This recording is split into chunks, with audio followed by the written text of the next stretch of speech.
जय जिनेन्द्र। आज मैं आपसे की एक कथा के संबंध में चर्चा करना चाह रही हूँ।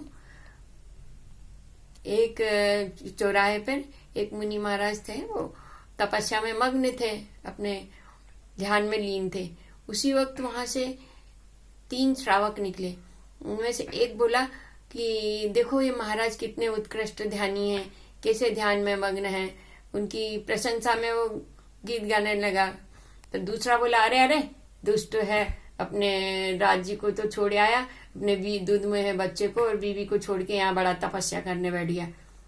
इसकी बीवी बच्चे बेचारे मंत्रियों ने राज छीन लिया है और इसको बीवी बच्चे सड़क पे दर दर भटक रहे हैं, परेशान हो रहे हैं। ऐसा सुनते से ही मुनि महाराज के ध्यान से भंग हो गया उनका ध्यान, और वो उनके भाव बिगड़ गए, विचलित हो गए ध्यान से। उनको क्रोध आने लगा। वो क्रोध में सोचने लगे कि यदि मैं होता तो आज उन मंत्रियों की ऐसी, गद्दारों की ऐसी हिम्मत नहीं होती कि वो मैं इस तरह से करते बीवी बच्चों को। और अब वो भूल गए कि इस वक्त मैं मुनि हूँ, ध्यान में मग्न था। तो इस समय जब वो क्रोध में तल्लीन थे कि युद्ध करूंगा मैं उनसे, ऐसा युद्ध करता, ये करता वो करता, उसी समय श्रेणिक राजा भी निकले महावीर स्वामी के समूह शरण में जाने के लिए। उन्होंने उन मुनि महाराज को देखा तो उन्होंने सोचा कि ये मुनि महाराज ध्यान में तो मग्न है, लेकिन इनके चेहरे पे क्रोध के चिन्ह दिखाई पड़ रहे हैं, ऐसा क्यों। लेकिन फिर वो चले गए आगे, और वहां पे उन्होंने जाके समूह शरण में पहुंचने के बाद पूछा कि रास्ते में मुझे एक मुनि महाराज मिले, वो ध्यान में तो मग्न थे लेकिन उनके चेहरे पे क्रोध के निशान थे। तो क्या वास्तव में वो ध्यान कर रहे हैं कि कुछ और है। तो भगवान की वाणी में आया कि तुम इसी वक्त वहां पहुंचो और उनको संबोधो, जाके उनका स्थितिकरण करो। यदि अभी तुमने जाके उनको वहां नहीं संबोधा, स्थितिकरण नहीं किया, तो उनको 7वें नरक का बंध हो सकता है। तो और उनको वस्तु स्थिति बताई कि उनको क्यों क्रोध आ रहा है, क्या हो गया उनके साथ। तो राजा श्रेणिक वहां पहुंचे, उस स्थान पर वापस लौट के तुरंत पहुंचे और उन्होंने कहा हे मुनिराज, नमोस्तु नमोस्तु, आप तो अपने घर परिवार, राज्य, पत्नी, बच्चे सबको छोड़ के आ गए और अपने ध्यान में मग्न हैं, और एक हम संसारी प्राणी जो अभी भटक रहे हैं, आप अपने स्वरूप के चिंतन में मगन है। जैसे ही उन्होंने ये सुना उनके मुंह से, तो उनको ध्यान आया कि अरे मैं तो मुनि हूँ, मैं कहाँ भटक गया था, कौन सी पत्नी, कौन से बच्चे, मैं तो आत्मा हूँ, पृथक हूँ। मेरा जब शरीर ही मेरा नहीं है तो मुझे कौन मेरा है, कोई नहीं है। ऐसा सोच के वो फिर अपने आत्म ध्यान में लीन हुए, और ऐसे अपने आत्म ध्यान में लीन हुए कि उन्हें तुरंत केवल ज्ञान की प्राप्ति हो गई। तो मेरे कहने का तात्पर्य है कि देखिए 2 निमित्त मिले।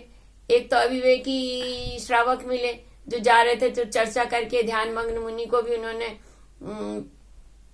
ध्यान से हटा दिया और उनको 7वें नरक में पहुंचने जैसे उनके भाव करा दिए।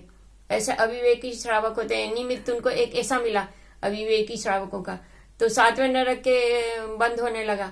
और उसी वक्त दूसरा निमित्त उनको इतना अच्छा मिला कि श्रेणिक राजा का, कि उन्होंने उनका स्थितिकरण कर दिया और उनको केवल ज्ञान की प्राप्ति हो गई। दोनों निमित्तों में कितना अंतर है।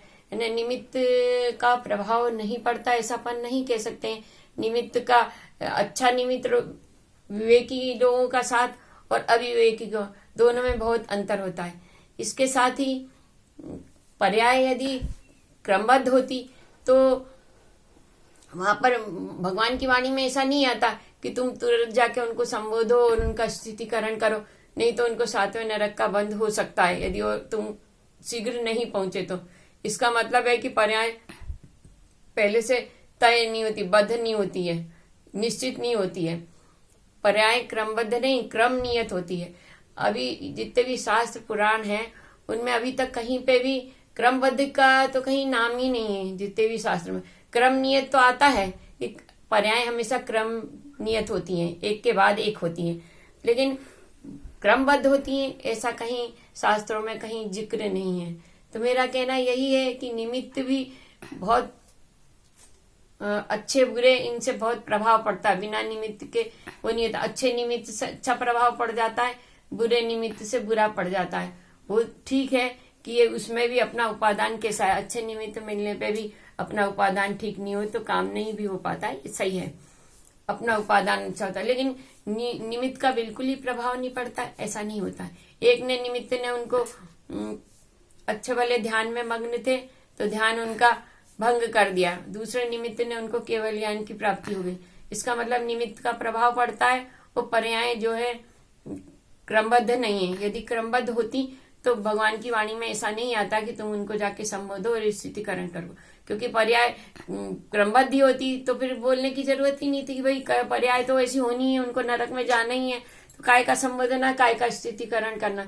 यदि ऐसा क्रमबद्ध ही होती सब चीज तो फिर तो किसी भी चीज को कुछ करने की जरूरत ही नहीं है, क्योंकि किसी के संबोधने से आपके पढ़ाने से भी जैसे कुछ फर्क नहीं, जिसको जो होना है, जब जैसा ज्ञान प्राप्त होना है अपने आप हो जाएगा, बिना निमित्त के, बिना आपके पढ़ाए, बिना किसी उसके। लेकिन ऐसा होता नहीं है, निमित्त बिना नहीं। मुझे आपका निमित्त मिला तो मैंने करना नहीं होगा, मुझे ज्ञान हुआ, निमित्त बिना नहीं होता। यदि आपका निमित्त नहीं होता तो मुझे लब्धि सार का ज्ञान नहीं होता। मैं मानती हूँ आपके ही सीढ़ियों से पढ़ के मुझे सहयोग मिला, तो निमित्त बिना काम नहीं होता। आपके निमित्त से मुझे ज्ञान मिला है, निमित्त बहुत जरूरी होता है, बिना निमित्त के कुछ भी नहीं होता है। और पर्याय क्रमबद्ध नहीं होती है, पर्याय क्रम नियत होती है, एक के बाद एक पर्याय होती हैं।